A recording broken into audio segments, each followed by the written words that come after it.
Diane Morris wiped sweat from her forehead as she polished the last of the crystal glasses. The big grandfather clock in the hallway struck 9 in the evening. She had been working since 6 in the morning, but her day was not over yet. The Caldwell mansion was huge, with 20 rooms that needed constant care. Diane was tired, but she kept going. She needed this job. At 28 years old, Diane was not just a maid. She was also a student at the local community college studying linguistics. She loved languages and could speak French, Spanish, and was learning Italian. But no one in the Caldwell house knew this.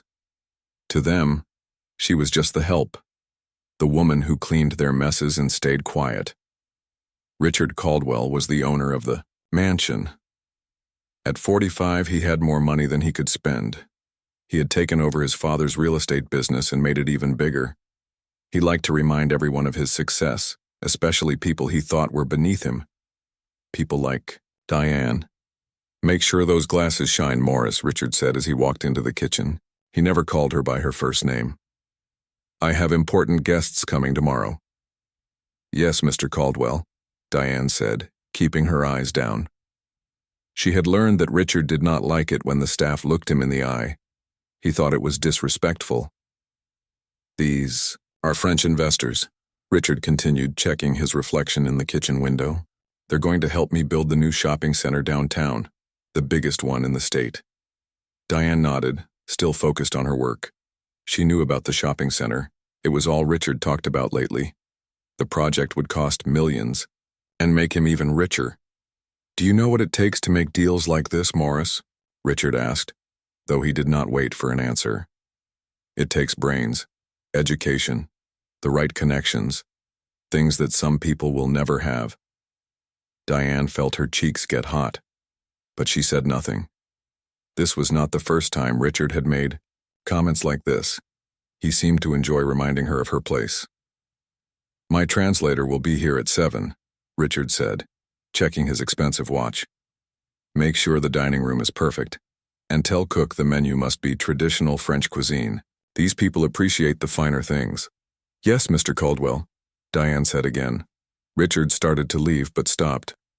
"Oh, and Morris, wear the good uniform tomorrow, the black one with the white collar. I want my guests to see that I run a proper household." After he left, Diane let out a long breath. The good uniform was uncomfortable and too warm, but she had no choice. She finished the glasses and moved on to preparing the dining room for tomorrow's dinner. Later that night, in her small room in the servants' quarters, Diane opened her linguistics textbook. Her eyes were heavy with sleep, but she forced herself to study. Her final exam was in 2 weeks, and she needed to pass with high marks to keep her scholarship.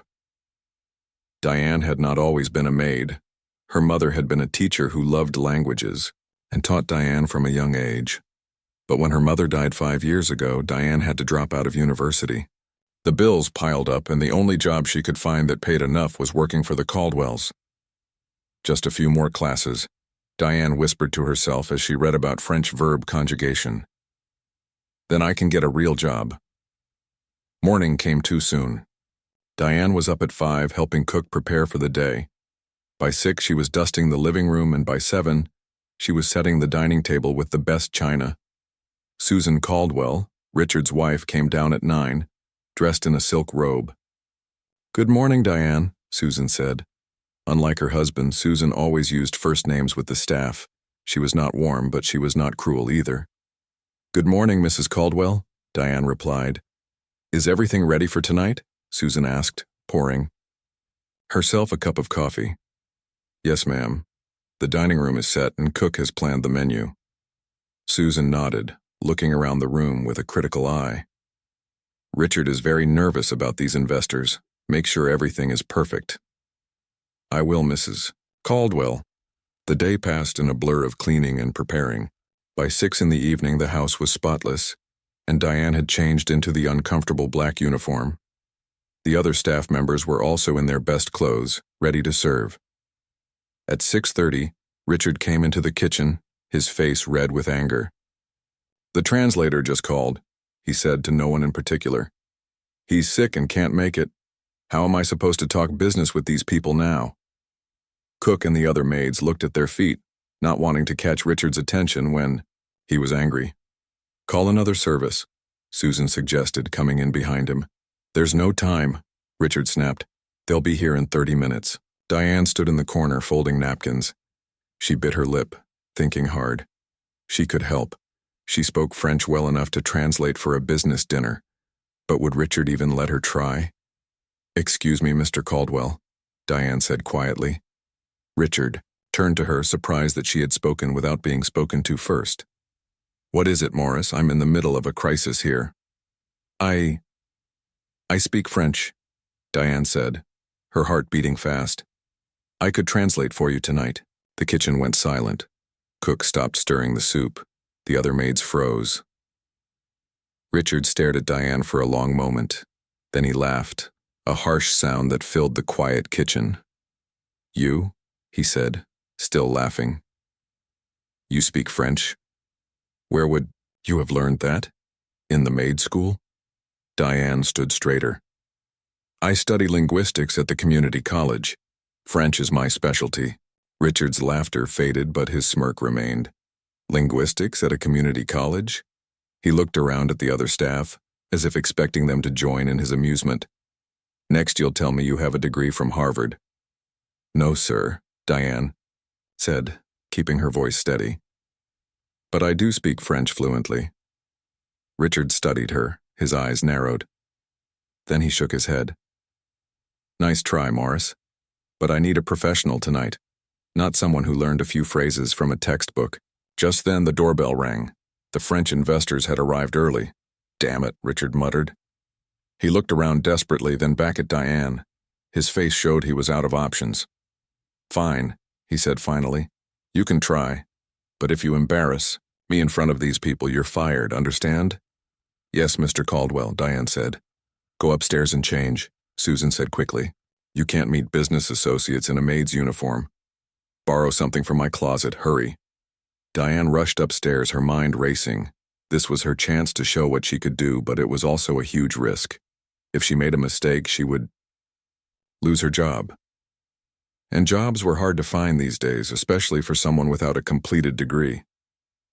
In Susan's massive closet, Diane found a simple black dress that looked close to her size. She changed quickly, wiping her sweaty palms on the expensive fabric. Then she took a deep breath, looking at herself in the mirror. You can do this, she whispered to her reflection. You know French, you've been studying it for years. Downstairs, she could hear Richard greeting the investors in the entrance hall. His voice was loud and confident, but Diane could detect the nervousness underneath. She walked down the stairs slowly, trying to look calm. The French investors, 3 men in expensive suits, stood in the hall with Richard and Susan. Ah, here she is, Richard said when he saw Diane. He gave her a warning look before turning back to the guests. Gentlemen, this is my associate, Ms. Morris. She will be helping us with translation tonight. Diane smiled and stepped forward. This was the moment of truth. She had to prove herself now, or she might never get another chance. Bonsoir, messieurs, she said in perfect French. Je suis enchantée de faire votre connaissance. Bienvenue chez les Caldwell. The 3 men looked surprised, then pleased. They responded in rapid French, clearly happy to speak their own language. Diane translated smoothly for Richard, who was trying hard not to show his shock. As they moved to the dining room, one of the investors complimented Diane on her accent, saying she must have spent time in Paris. Oui, monsieur, Diane replied with a smile. J'ai étudié à la Sorbonne pendant un semestre. Throughout dinner, Diane translated the conversation flawlessly. She knew all the business terms and could keep up with the fast-paced discussion. Richard began to relax, even smiling at her once when she helped explain a complicated point about zoning laws. By the end of the night, the investors were impressed, not just with Richard's business proposal, but with Diane. They asked about her background and seemed genuinely interested in her studies. As the evening came to a close, Richard walked the investors to the door. Diane heard one of them say in French, "You are lucky to have such a talented translator on your staff." Richard glanced back at Diane, a strange expression on his face. For the first time since she had worked for him, he looked at her like she was a person, not just a maid. the millionaire who had chuckled at the black. Maid was not laughing anymore. The morning after the dinner with the French investors, Diane woke up early as usual. She put on her regular uniform and went to the kitchen to help cook prepare breakfast. Her mind was still buzzing from the night before. For one evening, she had not been a maid. She had been a translator, an educated person worthy of respect. But now, in the light of day, Diane wondered if anything would change. She cracked eggs into a bowl and tried not to get her hopes up. Richard Caldwell was not a man who admitted when he was wrong.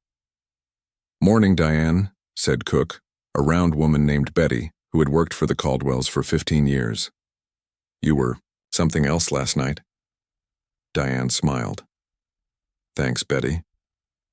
"I've never seen Mr. Caldwell so surprised," Betty continued, lowering her voice, even though they were alone. "His face when you started speaking French. I wish I had a picture." Diane laughed softly. "I was so nervous. I thought he might fire me on the spot for speaking up." "He's lucky you did," Betty said, turning on the stove. "Those Frenchmen seemed happy with how things went." They worked in comfortable silence for a while. Then the kitchen door swung open and Susan Caldwell walked in. She was already dressed for the day in an expensive blouse and pants. "Good morning," she said. "Diane, when you've finished helping with breakfast, please come to Richard's office. He wants to speak with you." Diane's heart jumped. "Yes, Mrs. Caldwell." After Susan left, Betty gave Diane a worried look. "Do you think he's angry about last night?" "I don't know," Diane said. "But I guess I'll find out soon enough." Breakfast was served at 8, as always. Diane helped Betty bring the food to the dining room, where Richard sat reading the newspaper. He did not look up or speak to Diane. This was normal, but after last night the silence felt strange. When breakfast was over, Diane cleared the table and washed the dishes. Then, with a deep breath, she walked to Richard's office and knocked on the door. "Come in," Richard called. Diane entered the large room with its dark wood furniture and walls of books. Richard sat behind his desk, writing something.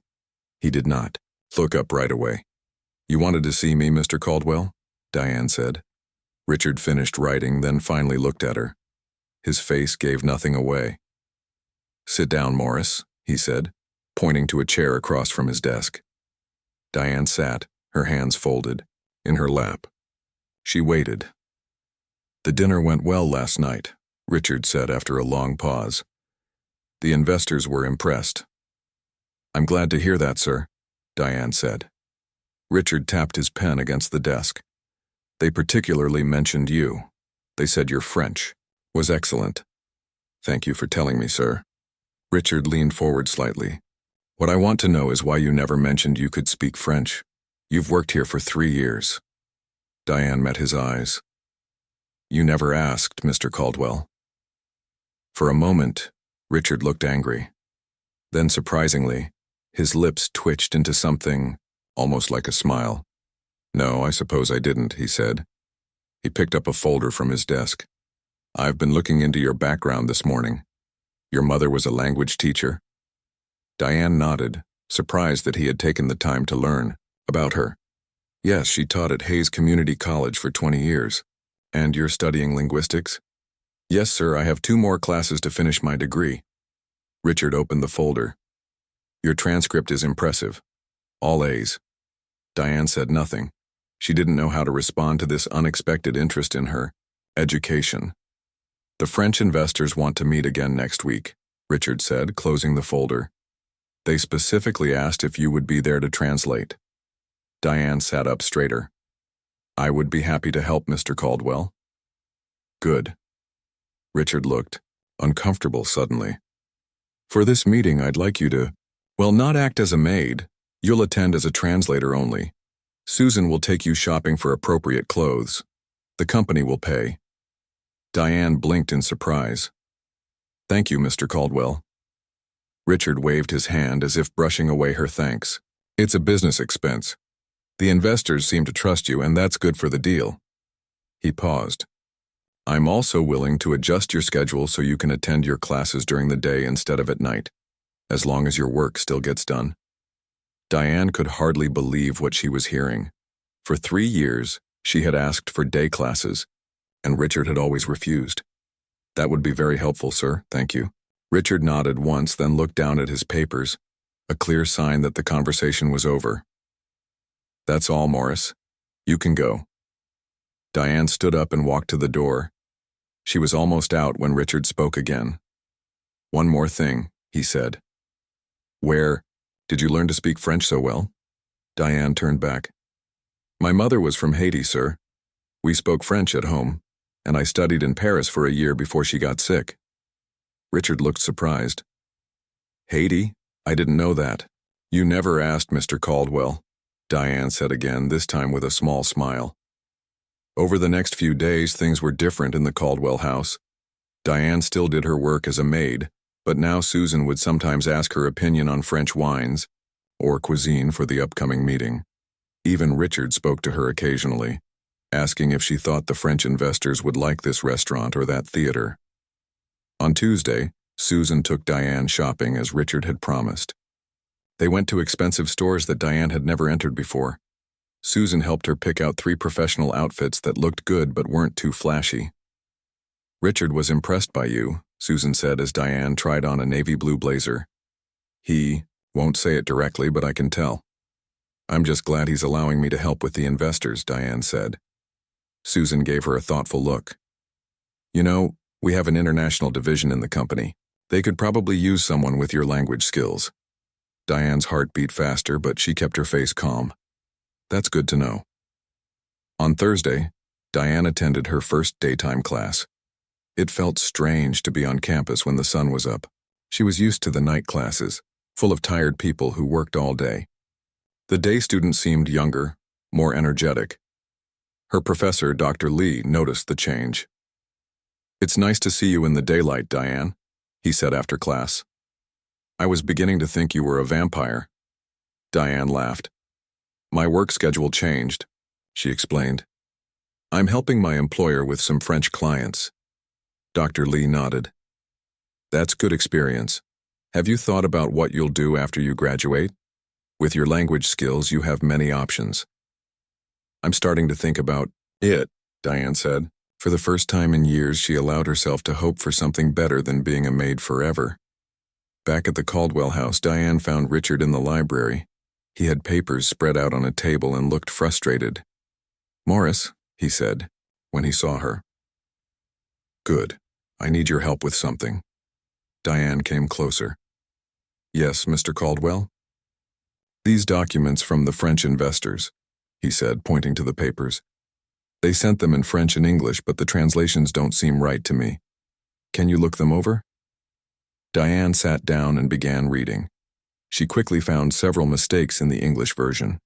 Some were small, but others changed the meaning in important ways. You're right, Mr. Caldwell, she said. There are problems with this translation. This section here? It says you would pay for all site preparation, but the French version says costs would be shared. Richard frowned. That's a big difference. Can you fix it? Make both versions say the same thing with the costs shared? Of course, Diane said. She took a pen and began making corrections. Richard watched her work for a while. You're good at this, he said finally. Diane looked up, surprised by the compliment. Thank you, sir. Where would you be working if you weren't here? Richard asked suddenly. If you had finished your degree without interruption, where would you be now? Diane thought about it. Maybe at the UN or working for an international company. I always wanted to use my languages to help people communicate. Richard nodded slowly. Not cleaning houses. No, Diane admitted. Not cleaning houses. They looked at each other for a long moment. Something had shifted between them. Richard no longer saw her as just a maid, and Diane no longer saw him as just a rich man who looked down on her. They weren't friends, but there was a new respect. Finish fixing those documents, Richard said, standing up. We have a lot to prepare before the French investors return. As he walked away, Diane smiled to herself. One dinner, one chance to prove herself, and her life was already changing. She wondered what would happen next. The day of the second meeting with the French investors arrived. Diane put on one of the new outfits Susan had helped her pick out, a simple but elegant dark blue dress with a matching jacket.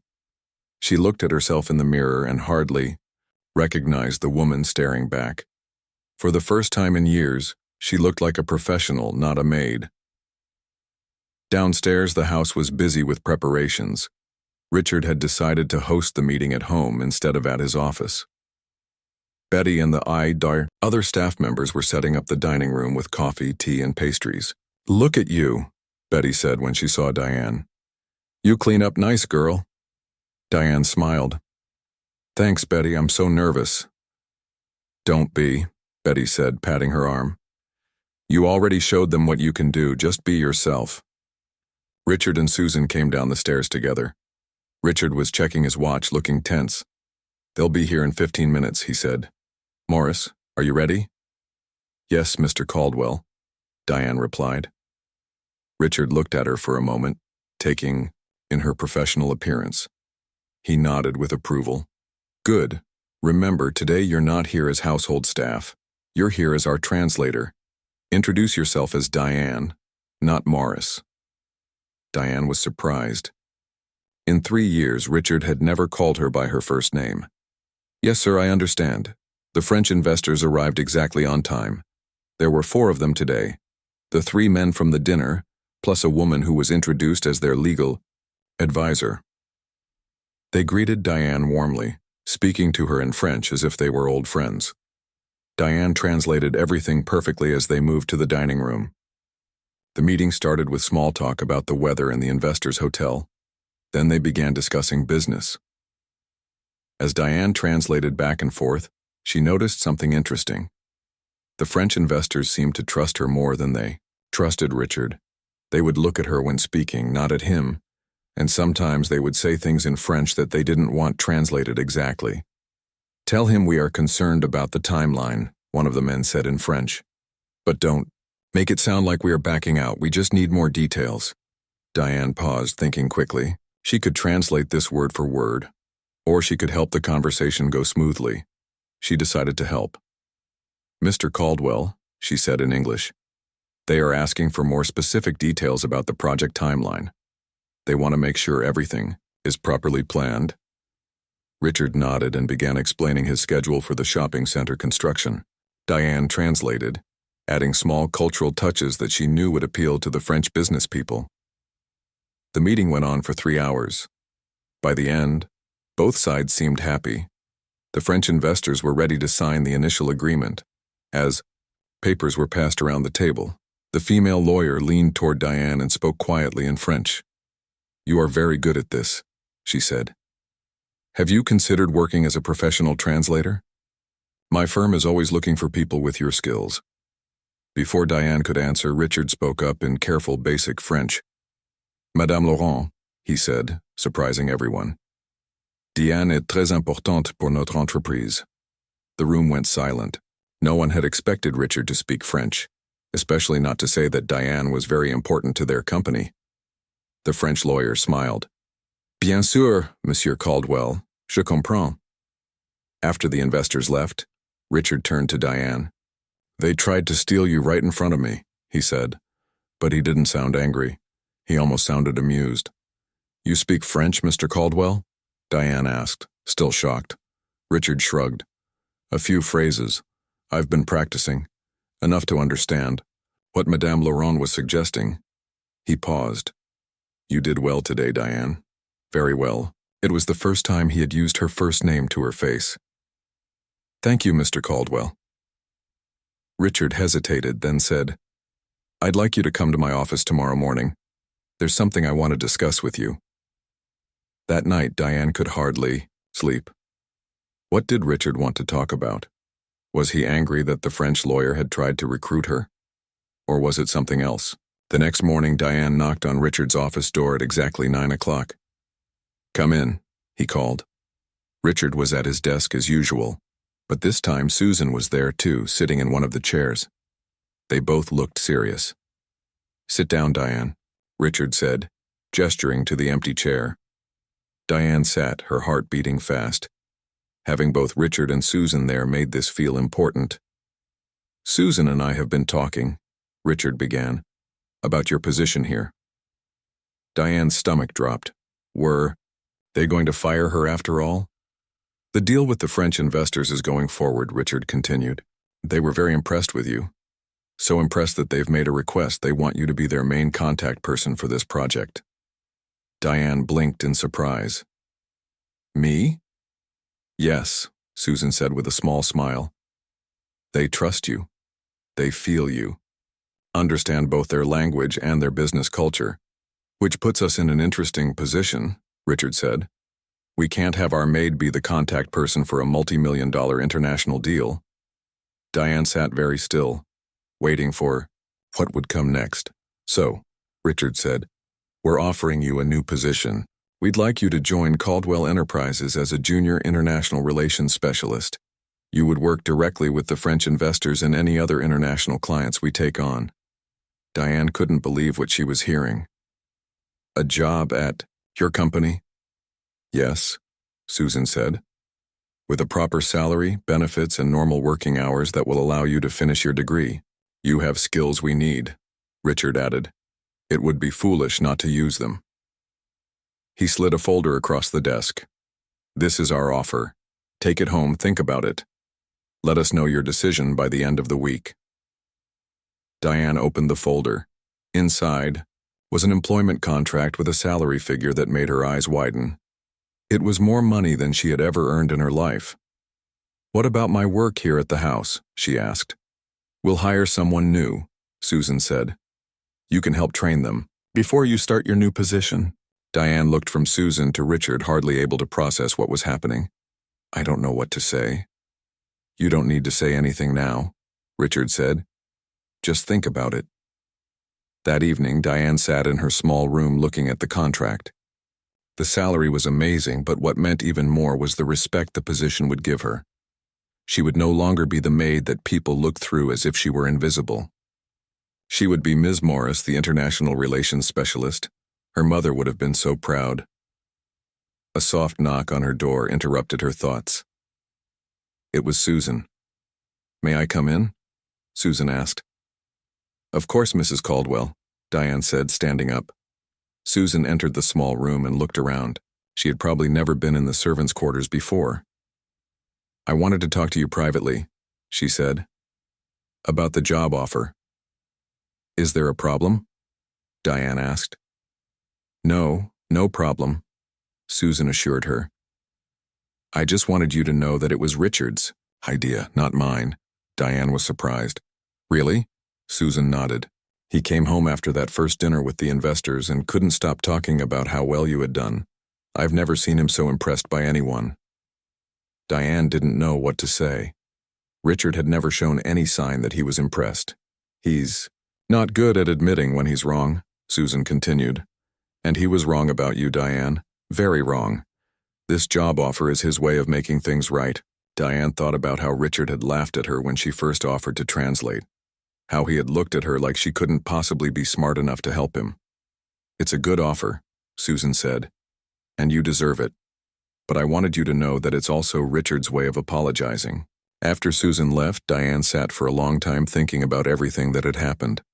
3 weeks ago, she had been just a maid who studied at night, dreaming of a better future. Now that future was being handed to her, all because she had spoken up that day in the kitchen. The next morning, Diane went to Richard's office early. He was already there reading some papers. Mr. Caldwell, she said, I've made my decision about the job offer. Richard put down his papers and looked at her. Already? You still have a few days to think about it. I don't need more time, Diane said. I'd like to accept the position. Thank you for the opportunity. Richard nodded, and for the first time since she had known him, he smiled at her. Not a smirk, not a polite social smile, but a real smile. Welcome to Caldwell Enterprises, Ms. Morris, he said, standing up and extending his hand. Diane shook his hand, feeling as if her life had just changed completely, and it had. Diane's first day at Caldwell Enterprises was nothing like she had imagined. For years, she had cleaned the big glass building downtown, looking at the well-dressed people who worked there. Now she was one of them. She arrived early, wearing one of her new outfits, a gray skirt suit that Susan had helped her choose. The security guard at the front desk looked surprised when she asked for a badge. "You're the new hire in international relations?" he asked, checking his list. "Ms. Morris?" "Yes, that's me," Diane said, trying to sound confident. The guard handed her a temporary badge. "15th floor. Mr. Jackson will meet you at the elevator." The elevator ride felt long. Diane watched the numbers light up, her stomach tight with nerves. When the doors opened on the 15th floor, a tall man in a blue suit was waiting. "Ms. Morris? I'm Paul Jackson, head of international relations." He shook her hand. "Welcome to the team." Paul led her through a large open office where about 20 people were working at desks. Some looked up curiously as they passed. Diane wondered if they knew she had been a maid just a week ago. "This is your office," Paul said, stopping at a small but private room with a desk, computer, and window with a view of the city. "Richard, Mr. Caldwell, said you needed your own space for phone calls with international clients." Diane looked around in amazement. She had never had her own office before. "Thank you, Mr. Jackson. Call me Paul," he said with a friendly smile. "We're pretty informal here, except with Richard, of course." A young woman appeared in the doorway with a stack of folders. "These are the files for the French project," she said. Mr. Caldwell asked me to bring them to Ms. Morris right away. "Thanks, Allison," Paul said. "This is Diane Morris, our new specialist. Diane. Allison is our department assistant. She'll help you get settled." After Paul left, Allison stayed to show Diane how to use the computer system and phone. "So you're the one who impressed the French investors," she said.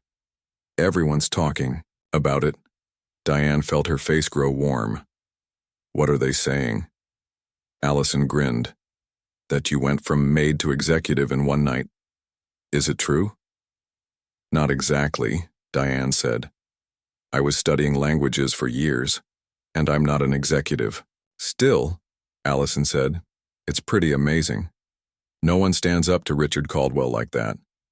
Before Diane could respond, her phone rang. It was Richard's assistant, saying he wanted to see her in his office immediately. Richard's office at Caldwell Enterprises was much larger than the one in his home. It took up a corner of the top floor, with windows on two sides and a view of the entire city. "Come in, Morris," he said when she entered. He was back to using her last name at work. "Sit down." Diane sat across from his large desk, feeling small. Richard pushed a thick folder toward her. "The French investor sent these documents this morning," he said. "They're all in French. I need you to translate them by tomorrow." Diane opened the folder. It contained at least 50 pages of legal and technical language. "Tomorrow?" she asked, surprised by the short deadline. Richard raised an eyebrow. "Is that a problem? I thought you were fluent." "I am," Diane said quickly. "It's just a lot of pages." "If it's too much, say so now," Richard said. "This job isn't for everyone." Diane straightened her back. She recognized the challenge in his voice. He was testing her, seeing if she could handle real pressure. "It's not too much," she said firmly. "I'll have it done by tomorrow morning." Richard nodded, a hint of approval in his eyes. "Good. There's a translation team on the 3rd floor if you need help. But I'm trusting you with this." Back in her office, Diane started working immediately. The documents were complicated, full of legal terms she had to look up. Hours passed as she typed, translating page after page. Around 7 in the evening, most people had gone home. But Diane kept working. She was determined to prove herself. This was her chance to show she belonged here. At 9 o'clock, there was a knock on her door. It was Richard, his tie loose and jacket off. "You're still here," he said, sounding surprised. Diane nodded, too tired to stand up. "I want to finish these translations." Richard came into the office and looked at her computer screen. "How much have you done?" "About 30 pages, Diane said. "I'll stay until I finish." Richard was quiet for a moment. Then he sat down in the chair across from her desk. "I'll help," he said. Diane stared at him. "You'll help? But—" "I speak some French, remember?" Richard said. "Not as well as you, but enough to help with the simple parts." You take the difficult sections. For the next 2 hours, they worked together. Richard's French was basic, but he knew the technical terms related to his business. When he got stuck, Diane helped him. When she didn't understand something about the shopping center plans, he explained it. By 11 o'clock, they were done. Diane saved the file and sent it to print. "Thank you for your help, Mr. Caldwell," she said as the printer hummed in the corner.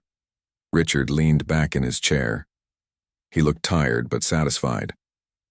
"Why did you stay so late on your first day? You could have asked for more time." Diane thought about it. "I wanted to show you that you made the right choice, that I can do this job." "I already know that," Richard said. "That's why I hired you." Diane was surprised by his directness. "Even though I was your maid a week ago?" Richard's face grew serious. "Let me be clear about something, Morris. I don't care where you came from. I care what you can do. You can help this company make a deal worth millions. That's all that matters to me." It wasn't quite an apology for how he had treated her before, but coming from Richard Caldwell, it was something. The next morning, Diane arrived at work to find an email from the head of the French investment group. They were impressed with the translated documents and wanted to schedule a video call. They specifically asked for Diane to be present. Over the next few weeks, Diane settled into her new role. She worked long hours but loved every minute. For the first time, she was using her mind, not just her hands. She was respected for her knowledge, not just her ability to clean quietly. Her co-workers were curious about her unusual path to the company. Some were friendly, like Paul and Allison. Others were cold, wondering if she had special treatment because of her connection to Richard. One day, Diane overheard two women talking in the break room.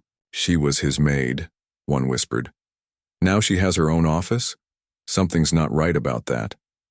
"I heard she speaks 5 languages," the other woman said. "Maybe she earned it. Or maybe she knows something about Caldwell that he doesn't want."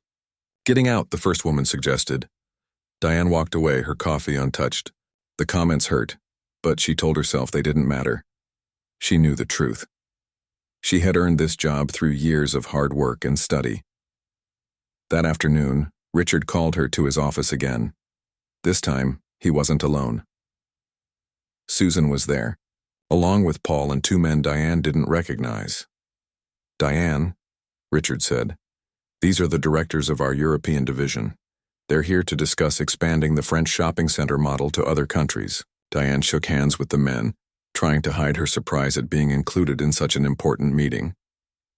"We've heard good things about you, Ms. Morris," one of the directors said. "Richard tells us you're the reason the French deal is going so well." Diane glanced at Richard, who nodded slightly. "I just helped with translation, sir." "Don't be modest," Richard said. "Your cultural insights were valuable. That's why I want you involved in this expansion. We're looking at Spain, Italy, and Germany next." Diane felt a rush of excitement.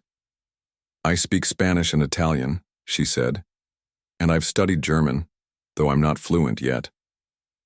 The directors looked impressed. Paul was grinning. "Perfect," Richard said. "Then it's settled. Diane will be part of the European expansion team."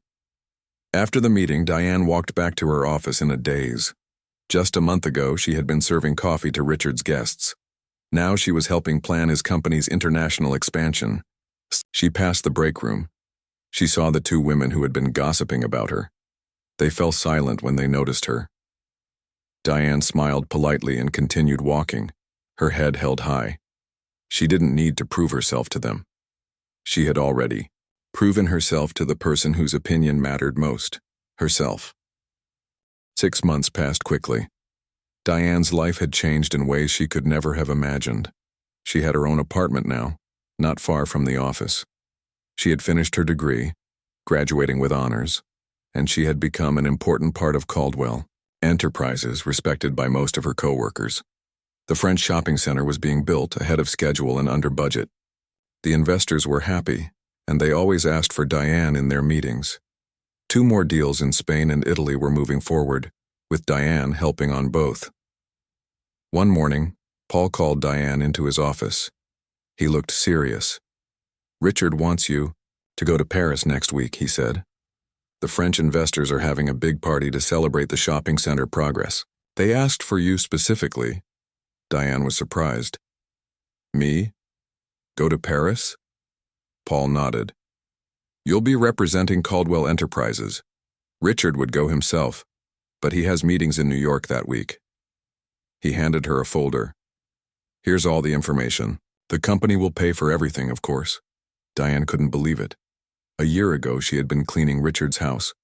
Now she was going to Paris to represent his company. That night, Diane called her best friend, Kara. They had been friends since high school, and Kara had supported Diane through her mother's illness and her years as a maid. Paris, Kara exclaimed when Diane told her the news. Girl, that's amazing. I know, Diane said. I keep thinking I'll wake up and be back in the servants' quarters at the Caldwell house. You earned this, Kara said firmly. Don't forget that. Nobody gave you anything. You worked hard for years to get here. Diane smiled. Kara always knew what to say. Thanks. I just wish my mom could see me now. She can, Kara said softly. And she's so proud. The next day, Diane went to Richard's office to discuss the Paris trip. His assistant showed her in right away, a sign of how much her status had changed. Richard was on the phone but waved her to a seat. When he finished his call, he turned to her with a rare smile. Paris, he said. Are you excited? Yes, Mr. Caldwell, Diane said. Thank you for the opportunity. Richard leaned back in his chair. It's not a favor, Morris, it's your job. The investors trust you. They like you. That's good for business. Diane nodded. Even now, Richard had trouble admitting that he valued her work. But his actions showed what his words didn't. There's something else, Richard said, his expression becoming serious. The Paris trip is important, but I have another project I want you to lead. What kind of project? Diane asked. I want to start a training program, Richard said, for people like you. Diane wasn't sure what he meant. Like me? Richard gestured vaguely. People with skills and intelligence who don't have opportunities. People working in jobs below their abilities. He paused. People cleaning houses when they should be running companies. Diane was stunned. Was Richard Caldwell, who had once laughed at her for thinking she was smart, now talking about helping others like her? Why? She asked before she could stop herself. Richard looked out the window for a moment before answering. Because it's a waste, he said finally. A waste of talent. A waste of potential. He turned back to her. And it's bad business. Think about it. How many deals would I have lost if you hadn't spoken up that night? It wasn't exactly a humanitarian reason, but it was honest. And coming from Richard, it was actually impressive. What would this program involve? Diane asked. Education, mentoring, job placement. Richard tapped his fingers on the desk. I want you to design it. You know what would have helped you? What would have made your path easier? Diane thought about the years of working all day and studying all night. The struggle to pay for classes, the constant feeling that she didn't belong in the academic world. I have some ideas, she said slowly, but it would take time to develop a full program. Take the time you need, Richard said. This is important. He hesitated, then added, I want to call it the Helen Morris Foundation, after your mother. Diane felt tears spring to her eyes. She blinked them away quickly. Thank you, Mr. Caldwell. That would mean a lot to me. Richard looked uncomfortable with her emotion. Yes, well, it's just a name. He shuffled, some papers on his desk. We'll talk more when you get back from Paris, that's all for now. The week before her trip, Diane visited the Caldwell house. She had been invited to dinner, not to serve it, but to eat with the family. It felt strange to ring the doorbell instead of using the staff entrance at the back. Betty answered the door, beaming at the sight of Diane. Look at you, she said, pulling Diane into a hug. All fancy in your nice clothes. Diane hugged her, back tightly. I miss you, Betty. We miss you too, honey, Betty said. But we're so proud of you. Susan came into the hallway. Diane, welcome. Come in, come in. Richard is in the living room. Dinner was a bit awkward at first. Diane kept wanting to get up and help serve the food. Richard seemed unsure how to talk to her in this setting. But Susan kept the conversation flowing, asking about Diane's work and her upcoming trip to Paris. After dinner, Richard excused himself to take a phone call. Susan led Diane to the back patio for coffee. He's different since you left, Susan said, looking out at the garden. Did you know that? Different how? Diane asked. Susan smiled. More aware. He notices people now. The staff, I mean. He asks about their families, their lives. She turned to Diane, That's because of you. Diane didn't know what to say. She had never thought of herself as having any influence on Richard Caldwell. He told me about the Helen Morris Foundation, Susan continued. It's a wonderful idea. It was his idea, Diane said. I was surprised. Susan's smile turned sad. Richard isn't good at showing it, but that night, when you first translated for the investors, it changed him. He realized how wrong he had been, not just about you, but about many things. Later, as Diane was leaving, Richard came out to the front door to say goodbye. Good luck in Paris, he said, shaking her hand formally. Call if you need anything. I will, Diane promised. And thank you again, Mr. Caldwell, for everything. Richard looked uncomfortable, as he always did with gratitude. Don't thank me, Morris. You did this yourself. Diane smiled. Not entirely, by myself. Someone had to give me a chance. Richard met her eyes for a moment. Someone should have given you a chance a long time ago. It was as close to an apology as she would ever get from him, and somehow it was enough. A week later, Diane stood in a beautiful hall in Paris, surrounded by French business people all raising their glasses in a toast. The lead investor, Monsieur Dupont, was making a speech about the successful partnership with Caldwell Enterprises.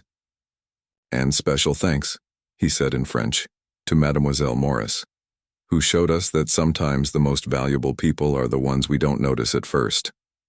Everyone turned to look at Diane, smiling and applauding. She felt her face grow warm as she nodded in acknowledgement. After the party, Diane walked along the Seine, looking at the lights of Paris reflecting in the water. She thought about her journey, from the little girl learning French from her mother to the maid in Richard's house to this moment, representing a major company in Paris. She remembered Richard's laugh when she had first offered to translate, the way he had looked at her as if she couldn't possibly be smart or valuable. And now he was creating a foundation named after her mother to help others like her. Her phone buzzed with a text message. It was from Richard. How did it go? Diane smiled as she typed her reply. Very well. They're ready to expand to 2 more locations. Richard's response came quickly. Excellent work, Morris. The company needs you. Diane put her phone away and continued her walk. The company needed her. Richard Caldwell, who had once chuckled at the black maid for thinking she was smart, now needed her skills, her intelligence, her education. She stopped and looked up at the stars over Paris. We did it, Mom, she whispered. We really did it. And somewhere Diane was sure her mother was smiling too.